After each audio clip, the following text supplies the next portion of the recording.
Hi, welcome. This is Sarita Laroche, and you've reached Roche Art. Today, I would like to share with you one of my worst fluid art paintings. It is just absolutely but ugly.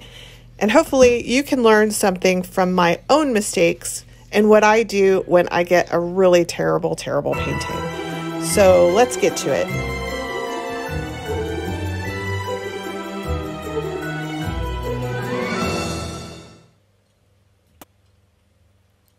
So first, let me explain to you what I was trying to do. I wanted to do one of those cool Dutch pour style paintings where you use very liquid paint and then you use a hairdryer to blow that paint out. In order to get that liquid paint, you need to liquefy it usually with some water. Main problem I had was I put way too much water. Do you see all of those little parts of the red that are bleeding into the black? Well, that may look like a cool little effect, but actually that is the paint breaking apart. You can also see along the black edges, the black is breaking apart into the white paint. I know for a fact my white was way too thin. You can see right here as I'm adding more white paint, it's just dripping off. It was just overwatered, and the water breaks down that water-soluble paint. What happens is that the binders that are holding those paint molecules together get broken up, and so the paint isn't able to stay together. And you can see all that white. That is not an effect. That is just the paint actually breaking apart. The other problem when it's overwatered, and you'll see here as I'm blowing it with the hairdryer, is that the colors just get muddy. They don't stay separate. You don't get all those cool striations. I got a lot of gray.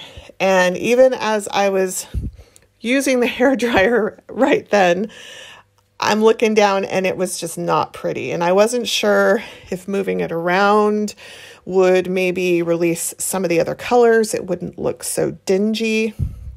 But the bottom line is there was too much water, and acrylic paints are water-soluble paints. So I was just breaking down the very essence of my paint, dulling it, not giving, there definitely was not enough pigment on the canvas to bring out all the lovely, beautiful, vibrant colors that I wanted. But, you know, it is what it is. So I went ahead, I tried to stretch it out, see what I could do with it. I figured, well, I guess I'll just let it dry and see what it comes up with. And unfortunately, bad does not necessarily get better, no matter how much you fiddle with it. And fluid art is fickle. You need to use the appropriate ratios for the kind of technique that you're looking for. So here's a little close-up of what I initially saw. You can see a lot of the white. The white, I think, was the worst. It had the most water in it. The white has really liquefied the rest of the colors. I think my metallics, I had a silver and gold metallic. Those were the thickest, but they just didn't mix well. You can see it just kind of looks like a little splash in there. It didn't meld. And then this is what it looked like when it dried. It's all cracked. It's separated. And I had to figure out quickly, how do I cover this? Because it was definitely not a standalone painting. So I decided, well, let's see what I could do. This kind of looks like a spider web. Maybe I have it in me to paint myself a little spider.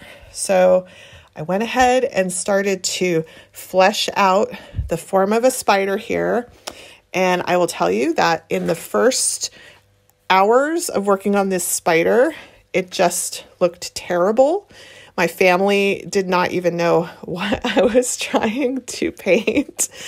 And I will just say that, you know, in painting, it looks bad for a while. You have to kind of accept that. It's not going to look good as you're underpainting, as you are building up the composition. You can't expect it to have all of the panache that it's going to have later on when you add all the details. And so for a long time, as I was working on this, Especially my children did not have a lot of faith in my googly-eyed blue spider.